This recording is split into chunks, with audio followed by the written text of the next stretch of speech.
Right Nellore జిల్లా కావలి MLA Ramireddy Pratap Kumar Reddy మరో భారీ అవినీతి భాగోతం వెలుగు చూసింది. ఏబిఎన్ పరిశోధనలో నిజాలు బయటపడ్డాయి. బోగోలు తహసీల్దార్ కార్యాలయానికి కూతవేటు దూరంలో సుమారు 12 ఎకరాల ప్రభుత్వ భూముల సర్వే నెంబర్లను మార్చి అక్రమంగా రిజిస్ట్రేషన్ చేసుకున్నారు.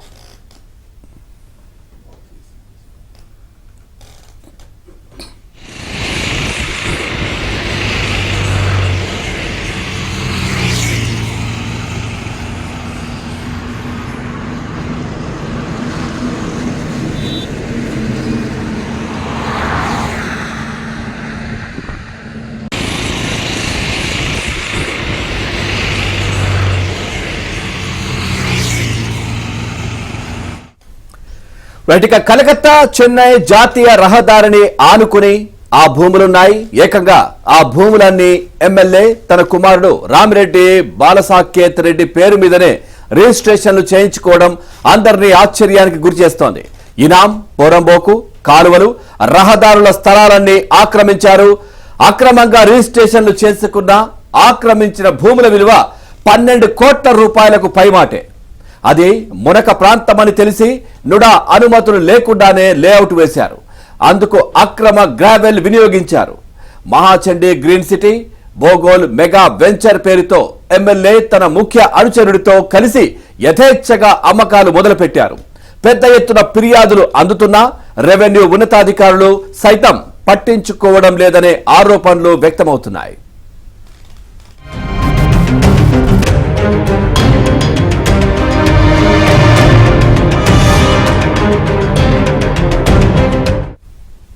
తహసీల్దార్ కార్యాలయంలో ఆర్ఎస్ఆర్ రికార్డులు మాయమయ్యాయి అని చెప్తున్నారు. గతంలో పనిచేసిన మహిళా తహసీల్దార్ తన బంధువుల పేరుతో 5 ఎకరాల ప్రభుత్వ భూమికి పట్టా చేసుకున్నారు. మరొకరికి 3 ఎకరాల ప్రభుత్వ భూమి ఇచ్చి ఉన్నారు. వారిద్దరికి తృణమో పనమో చెల్లించి ఆ పక్కనే ఇప్పటికీ ఖాళీగా ఉన్న సుమారు 4 ఎకరాల ప్రభుత్వ భూములకి రిజిస్ట్రేషన్లు జరిగాయి.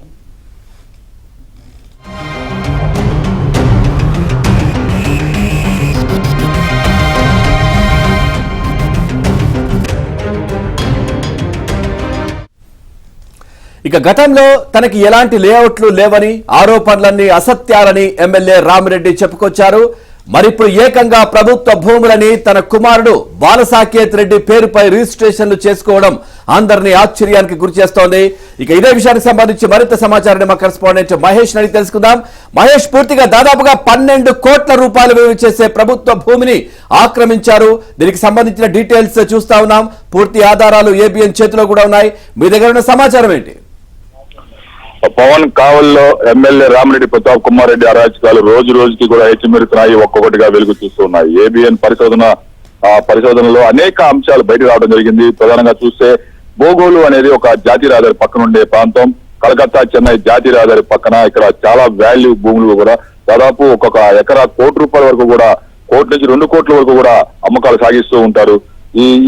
దీని పక్కన జాతీయ రహదారి పక్కనే ప్రభుత్వ భూములతో కలిసిన కొన్ని ప్రైవేట్ భూములు ఉన్నాయి. ఆ ప్రైవేట్ భూములతో పాటు ప్రభుత్వ భూముల్ని కూడా కైవసం చేసుకున్నారు ఎమ్మెల్యే రామిరెడ్డి ప్రతాప్ కుమార్ రెడ్డి.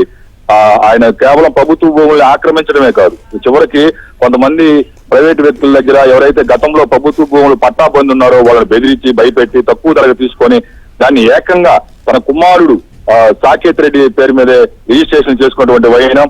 ఉదాహరణకు 773 ఒక సర్వే నెంబర్ ఉంటే దాన్ని భిన్నాలుగా చేసి 773/1, 773/2 ఆ విధంగా 6-7 భిన్నాలు చేసి ఈ రిజిస్ట్రేషన్లు అక్రమ రిజిస్ట్రేషన్ చేయడం జరిగింది. ఇందులో రెవెన్యూ అధికారుల కీలక పాత్ర కూడా ఉందని అనుమానాలు వ్యక్తమవుతున్నాయి. ఆ రోడ్డును ప్రతిరోజు కూడా జిల్లా కలెక్టర్ దగ్గర నుంచి తహసీల్దార్ వరకు ప్రతి ఒక్కరు తిరుగుతూ ఉంటారు. ఇంత యథేచ్ఛగా ప్రభుత్వ భూములు ఆక్రమణకు గురైతే ఆక్రమించి లేఅవుట్ వేసి ప్రజలకి అమ్మకాలు సాగిస్తూ ఉంటే ఎవరు కూడా ఒక అధికారి కూడా మాట్లాడినటువంటి పరిస్థితి లేదు. స్థానికులు కొందరు చెప్తున్నారు, రెవెన్యూ ఉన్నతాధికారులు కూడా ఫిర్యాదులు చేశాము, కానీ ఏ ఒక్కరు కూడా పట్టించుకోవడం లేదని చెప్తున్నారు. ఇందులో ప్రభుత్వ భూములు పొందిన వారి నుంచి రిజిస్ట్రేషన్ చేసుకోవడం ఒక ఎత్తు అయితే, మరొకటి ఇనాం భూములు, పోరంబోకు భూములు, రహదారులు, ఇలా కొన్ని అక్కడ కాలువలకు సంబంధించిన భూములు ఇవన్నీ కూడా ఆక్రమించి లేఅవుట్ వేశారు. ఈ లేఅవుట్ కి కావాల్సినటువంటి గ్రావెల్ కూడా సమీపంలోనే పోలీస్ స్టేషన్ కి కోతవేటు దూరంలో పెద్ద ఎత్తున అక్రమంగా గ్రావెల్, మట్టి, తవ్వి అదంతా కూడా తీసుకొచ్చి ఈ లేఅవుట్ నింపుకోవడం జరిగింది. మొత్తం ప్రభుత్వ భూములతోటే వీళ్ళు వ్యాపారాలు చేస్తున్నారు. అది ఆ మరొక ప్రాంతం, అక్కడ స్థలాలు కొన్నవారి పరిస్థితి ఏంటో కూడా అర్థం కానటువంటి పరిస్థితి ఉంది. మొత్తం మీద ఈయన అవినీతి అక్రమాలు